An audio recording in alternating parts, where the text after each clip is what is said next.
lots of things around. And I think lunch is provided, but again, somebody will tell you a little bit about that.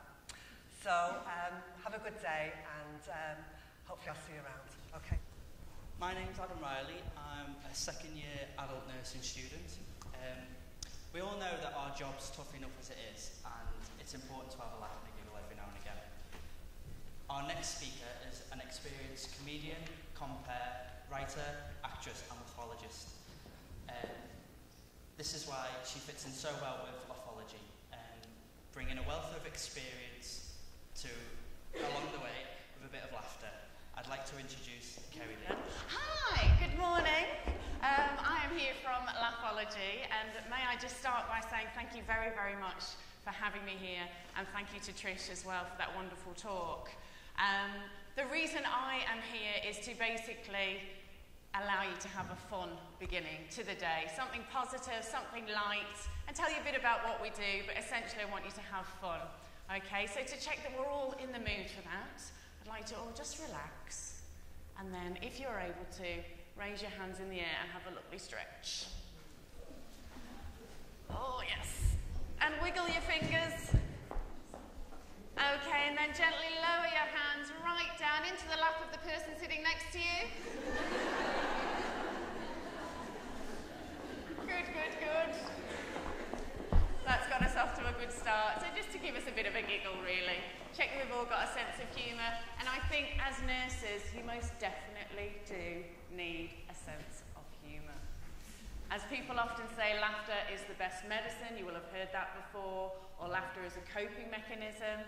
And that is what we are about at Laughology. We use laughter and humour to help people improve their outlook and behaviour. And I'm here today to have a bit of fun with you, but also so that you might take some tools away that you can use in your working and personal lives, so that you can think creatively and that you can use good humour. Lovely picture of me there in a session that we have, and a made-up title. Doesn't it sound fantastic that my colleague Stephanie did? So I can introduce myself as a laughter and humour consultant. And as the lovely person that introduced me mentioned, I have a background in stand-up comedy, and the person who created Laughology also started off in stand-up comedy. And that's how I got into this work. But the reason Laughology exists is Stephanie, who created the company, saw that when people have a good sense of humour, they have a different perspective on life. They're allowed to step back from a situation and see it with fresh eyes and turn it on its head. So I want to share some of those tools with you, and it's certainly not about teaching people how to be a stand-up comedian. Okay, so what I would like to do, today's going to be interactive, by the way, but no one is going to be put on the spot. The only person you laugh at is me, okay? But what I would like you to do now, just for a bit of fun, is on the count of 3, turn to the person on your left, if there is one, and say, hello, hello, hello. Okay, so 1, 2, 3. Hello. And now to the right. 1, 2, 3. So you're laughing, you might feel a bit silly. I saw a few people roll their eyes and think, oh my God, what have we got into today? But I'm just using humour as a very simple tool. It's not difficult, just to lighten the mood, okay? Trish did it herself when she was talking. She talked about her husband and about the children keeping you up at night, and we all had a giggle. We use humour all the time to make ourselves feel better, and also the people whose company we're in, to help them relax. And of course, as nurses, that is a very, very useful tool. What I'd like you to do now, talking with the people that you're sat with, because I know that we're in rows here, so I'm not going to ask you to get into groups, but just talking with the people that you're sat with, I'd like you to talk about what makes you laugh. Okay, now when you talk about this, I'm only going to give you 2 minutes. I want you to be very honest, because some of you will be quite weird in this area, so what really makes you laugh? I'll just give you 2 minutes to do that.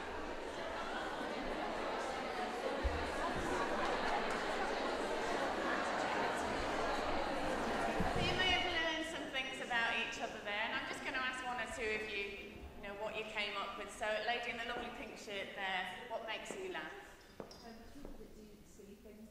People that do silly things. So other people's misfortunes, essentially. Can anyone else relate to that? Okay, so we're all evil. Okay.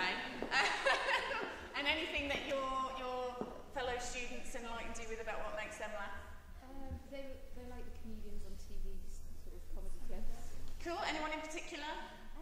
I like Michael Michael McIntyre. McIntyre. Now, there'll be some people in the room that go, oh God, I don't like Michael McIntyre. So we're all very, very different, aren't we? So you like Michael McIntyre. Anyone else like to shout out their favourite comedian? Jason Manford? Peter Kay? Lee Evans, very physical. I missed that one at the back there. Kevin Bridges, I'm sorry I didn't hear the other one. Okay, so, and I'm catching people with very vibrant colours on. So, gentlemen in the green Adidas top, what makes you laugh? Anything? You're quite open to that, and what did your friends tell you made them laugh? People that make the comics and lectures. As in inadvertently, if they didn't mean to make them. And everyone laughs. Lovely, yeah, okay, I understand what you mean. So people that make faux pas and lectures, perhaps. So you will have talked then about what makes you laugh and also what makes your friends laugh. And it's fun to do that, essentially, but also it's useful to know what makes you laugh, what makes the people you work with laugh, and what makes your patients laugh as well. You've got the giggles over there. Because we call these your humour triggers. If you know your own humour triggers and the people that you're working with, their humour triggers, you can improve communication between you. You know what makes them laugh. You know what lifts their mood. You also know what not to say to them. Because someone's sense of humour over here can be very, very different to someone over here. So it's really useful to find out people's humour triggers. You know how to help them and communicate with them better. And as I said earlier, we do use laughter and humour at Laughology. And some people might be a bit resistant to that and think, well, we all do that. Yes, we do. It's something we do without thinking, but I'm just here to tell you a little bit more about it. Laughter, we start from a very young age. Has anyone ever seen a baby laugh for the first time? Oh, it's adorable. Okay? And it's like a full body laugh as well, isn't it? And then as we get older, we learn what's funny in our families, or what's funny with our friends. So we learn a sense of humour, okay? And we use laughter to communicate. Someone shared a lovely story with me recently about a child who was on holiday and had made a new friend on the beach, and she went off playing for hours. And when she came back to her mother said, oh, you've had a lovely time, and who's your new friend? And she said, oh, Mummy, she doesn't speak English, she speaks a different language, but she laughs in the same language as me. Which is lovely. It is a bit of an that one. But a wonderful illustration of how we communicate with laughter and with humour. Now, we talk about humour as in making people laugh, but humour is a state of mind. So you can be in bad humour and you can be in good humour. When you're in good humour and a stressful situation presents itself, you have perspective, you step back from it.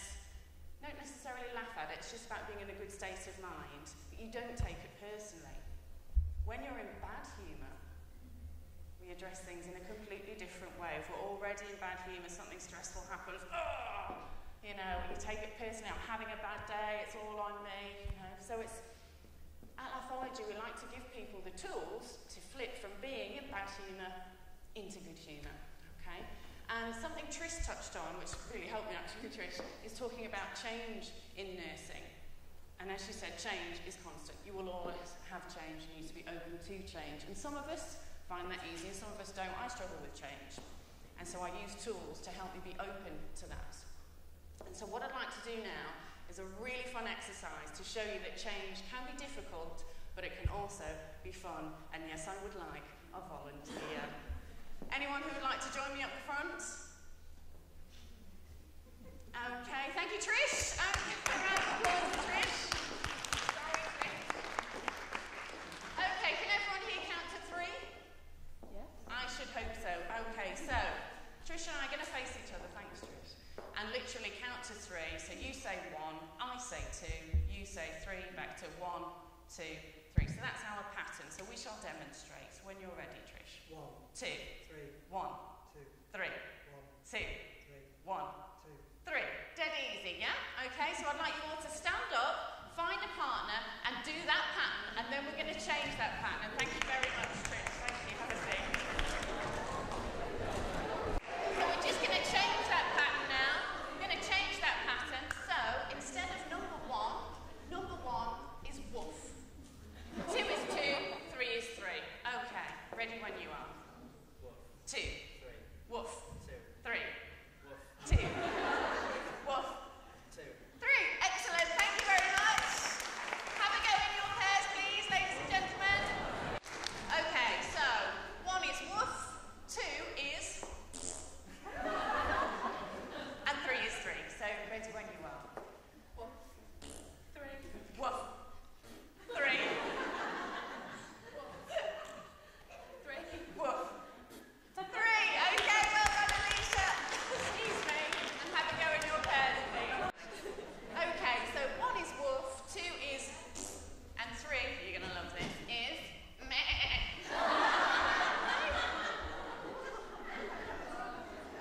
Are you regretting coming here today at all? Yes. Okay, no, thank you very much for volunteering, and ready when you are.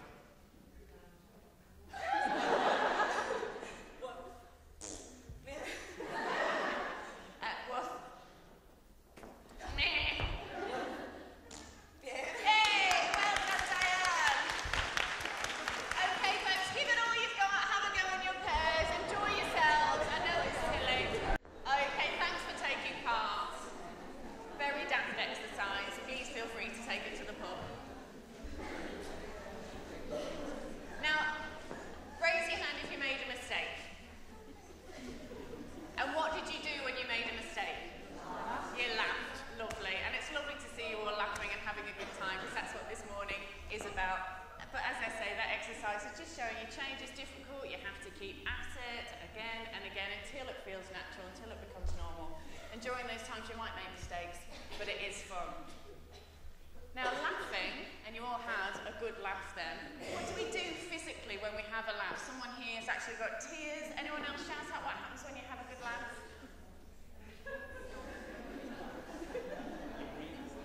You breathe more, it's a bit more rapid, yeah.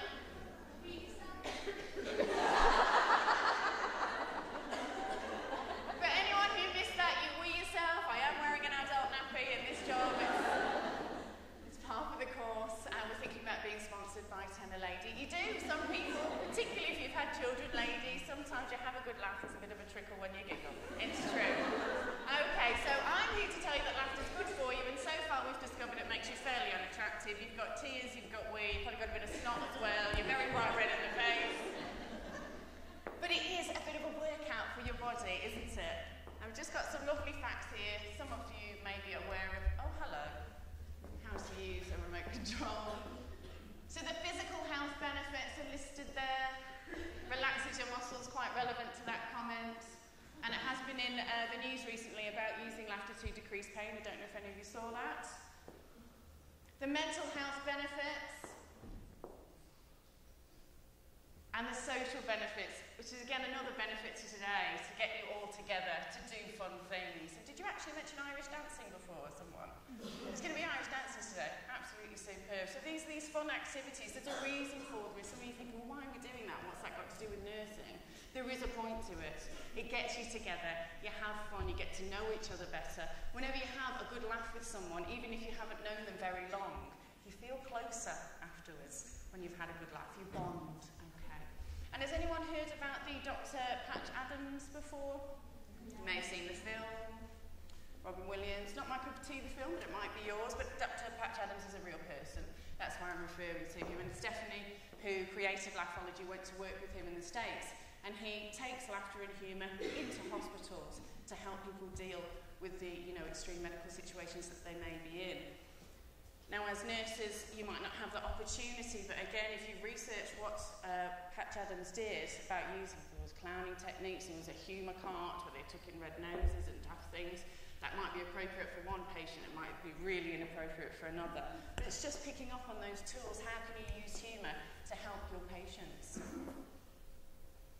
I was going to use that then, for my remote control. Has anyone ever tried to answer their mouse at home when the phone rings? Just me. Okay. I talked about before flipping from bad humour into good humour so that you can face whatever situations you are in that current time. Okay.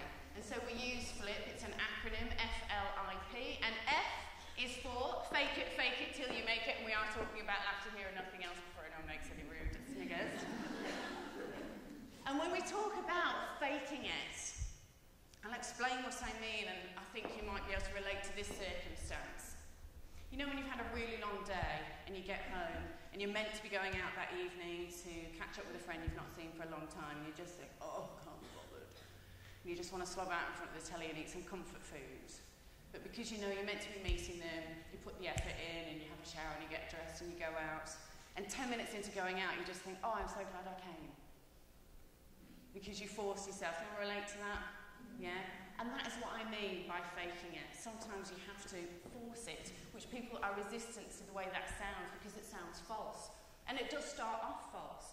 I fake it in my job. When I do stand-up comedy, sometimes I'm leaving 2 children at home who are ill. The guilt that you take out of the door, okay? You're feeling down, you're tired, you're stressed. If I take that onto stage, and I have done in my earlier years, I will die a death, all of that energy onto stage. And so I have to fake it. So I go into, I'd like to say, the green room with light bulbs around the mirrors. It's usually a toilet. And I use those simple tools that we all have. All these humour ingredients, we call them. The body language, the smile, the twinkle in the eyes, telling myself that actually everyone in that room is my best friend and they're going to really have a good time tonight, and I want to have a good time tonight. And so I think of all these things, and then I go on stage and hello, good evening! And I start off by faking it. 2 minutes into that gig, everyone there is having a good time. So am I, because I've tricked my mind and my body into feeling better. Yeah? And you can all use that yourselves in your working days. You start off by faking it. I'm not saying, if there are deeper things going on that they'll go away, but it gets you through that moment. Okay? So F is for faking it.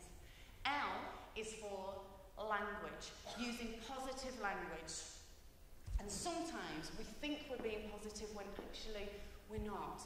And the example I would give to you is if you say to a colleague who's got a big exam coming up or something big's going on, they might have a hot date, and you say, don't worry, don't worry, don't worry, don't worry. What are they going to do?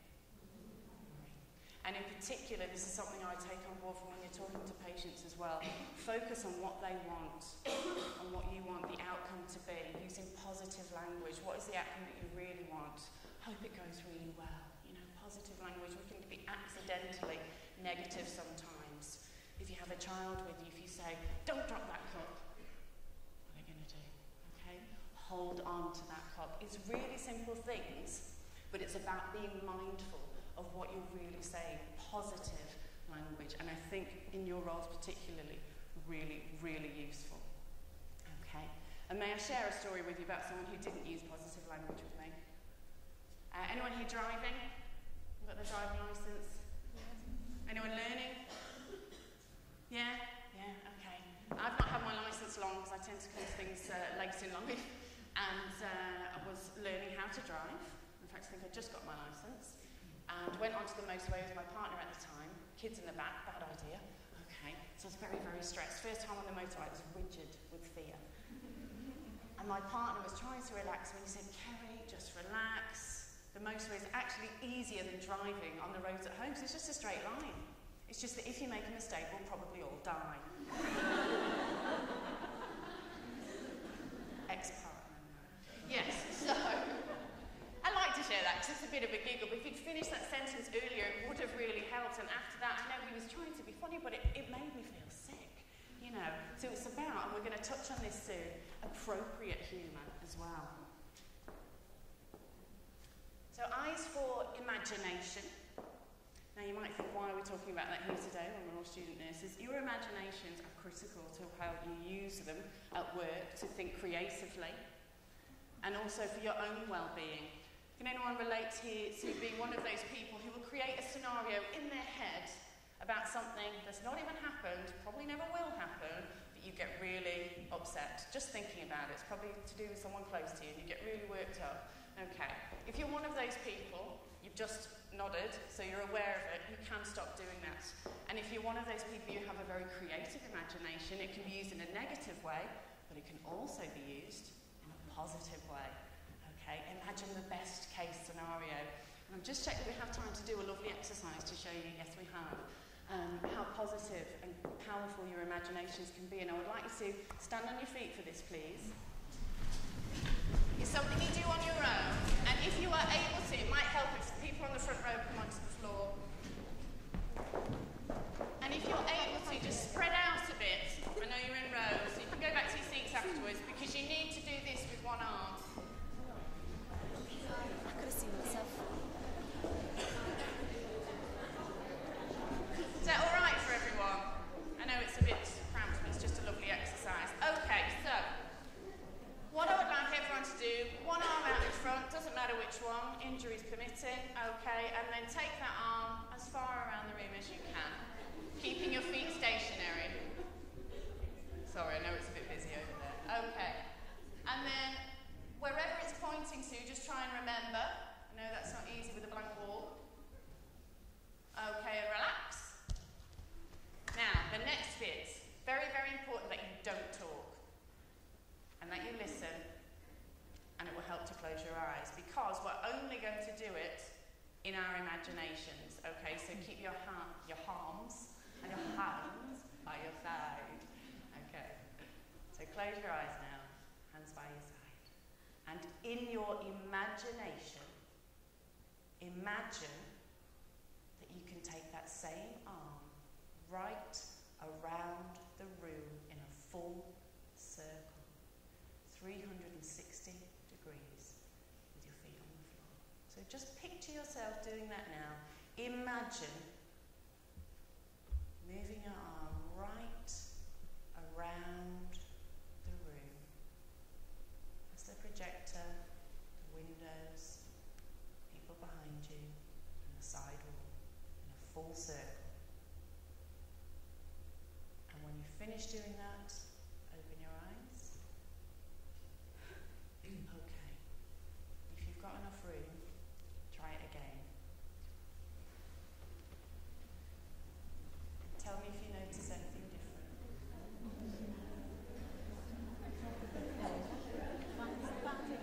Notice anything different? You got further, you got further. Lovely, give yourself a round of applause. Now, if it didn't work for you, it doesn't mean anything, it just doesn't work for everyone. But a lovely exercise, because that isn't magic, is it? It's just showing the power of your imaginations, and you need them to think creatively in your work. So we've got F is for fake it, L is for language, I is for imagination, and P is for pattern breaking, for change. And earlier we did the silly exercise, woof, meh. We broke a pattern, and it was difficult for some people, but it was fun. Okay, so if there is a pattern that you need to change because you're banging your head against a brick wall and you're getting the same result every time, you need to break that pattern. Okay, and you'll have fun doing it. So that's Flip for you, that's your humour toolkit. And I touched on earlier talking about appropriate humour. Because in your working lives, when you've had a bad day and then you're with some other nurses, you might have some really inappropriate discussions, but that will be fine because you're away from everyone else. You can share how, particularly funny a situation was that day or awful, and have a good giggle about it, and that's fine because you're in a private space. But there are certain things that you shouldn't be discussing when you're working. So we always talk about appropriate humour in the workplace, and I'm not suggesting that you have a list of do's and don'ts, because that would be to police your humour, but it's just something to be mindful of. And what I often say to people, my golden rule in stand-up and in life, two of them I have, is if in doubt, don't say it. If you're worried you're going to hurt someone's feelings, then don't say it, okay? And the other one is know your audience, and I don't mean that you're performing, I mean knowing the people that you are with, okay? Knowing their limits, and that's why we talked about humour triggers earlier. What's funny to one person is offensive to another, okay? So knowing what's appropriate to use. So it's worth being mindful of. So it's all got a bit serious there. So back to some fun and back to Laughology. Now obviously we talk about smiling because it's part of what we do. Do you know the effect that a smile has on someone? And I'll never forget being in a waiting room with one of my daughters and everyone's sat there. It's a Monday morning and everyone feels awful and there's lots of sniffing in the room and people in pain and what have you. And a young man walked into the waiting room, he had a black eye, he looked really sad. And children, they don't tune into the atmosphere, do they? They just do what they want. So she just ran up to him, all giddy, didn't even know him. And the smile that came across this young man's face, okay, so effective, just because another little person had shown a bit of love and a smile. A smile it just does so much to lift people's mood. It's so simple and so effective, and sometimes we don't realise we've walked through the day without smiling. Okay, the impact that can have on someone and yourself. You use a smile to fake it, to feel better. You smile at the person next to you, it lifts their mood. I'm going to ask you to do that now. Just resist the fact that it feels daft. Okay, just turn to the person next to you and just give a lovely, relaxed smile.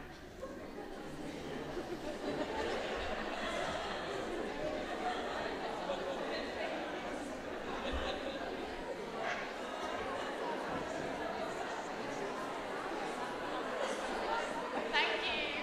Some people worry about their teeth. If you walk into a room smiling, it really does just have an impact. But even speaking, you walk into a room smiling, the lift that you give those people that are there, your patients. Okay, so we have another acronym. S is for smile, M is for moment of magic. I'm not talking about using a wand. Moment of magic. In our busy lives, and you guys will be particularly busy, sometimes we get stuck in the routine of everything we've got to get done, and we just do that every day, and we forget just to take time out to do something special for someone. It might be someone you're working with, might be a friend, might be a relative. Okay, now I'll give you an example of a moment of magic that I experienced recently. Queuing outside a bank, got the weather wrong because it changes every 5 minutes here, doesn't it? It was freezing, small child dressed inappropriately. I'm worried the bank's not open yet, and I look very, very anxious. And it started to rain. And a woman sort of appeared out of nowhere and said, "Would you like my umbrella?" I said, "Oh gosh, yes, thank you so much." And didn't really think about it. I thought she joined the queue. And when the bank opened, she wasn't there. She had literally given me her umbrella and walked off. She'd seen someone who she just thought needs this more than I do, and off she went. And for me, that was just gorgeous, a moment of magic. Now, I'm not suggesting you randomly go and give out umbrellas to people. But it's just about taking time out to see what's going on. It could be something as simple as sending a text to someone you haven't seen for a while about how much you miss them and how great they are. You know, just taking time for that moment of magic. And I is for impulse. Without impulse, we wouldn't act and do things like that to give those moments of magic. L is for laughter, which we have talked about today. Find your humour triggers, bring more laughter into your life. And finally, empower. If you empower those who you work with, those around you, they will be there to support you. Okay, so thank you very, very much. I hope you've had a lovely time. My name's Kerry from Laughology. If there's anything else you'd like to know, just get in touch with us.